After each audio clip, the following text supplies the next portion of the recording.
Longtemps décriée, récemment reconnue, la fécondation in vitro est désormais nobélisée. Le prix remis lundi à Robert Edwards, à l'origine du tout premier bébé éprouvette, vient ainsi récompenser plus de 30 ans de recherche. Au départ, les gens disaient c'est pas vraiment de la médecine. Maintenant, on n'en est plus là. Mais la reconnaissance avec un prix Nobel, eh bien, c'est quelque chose qui, pour nous, est extraordinaire. D'autant plus extraordinaire quand on se rappelle les réticences suscitées par cette nouvelle technique, et ce, même longtemps après sa découverte en 1978. Il y a toujours une connotation un peu presque religieuse dans les notions de fertilité et de stérilité. Certains se disaient, est-ce qu'après tout, il faut aller contre la nature? Sauf que les couples sont en souffrance.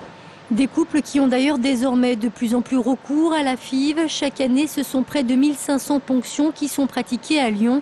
Une technique devenue au fil des années de plus en plus performante. Il y a eu beaucoup de progrès depuis 30 ans. On est parti de la collecte de quelques ovocytes à maintenant des protocoles d'hyperstimulation qui nous permettent d'obtenir une bonne dizaine d'ovocytes en moyenne. Mais malgré ces progrès, aujourd'hui, seuls 30% des FIV se terminent en grossesse. Pour l'anecdote, le tout premier bébé éprouvette lyonnais est né en 85. Une jeune fille qui a pu donc, grâce à ces techniques, fêter cette année ses 25 ans.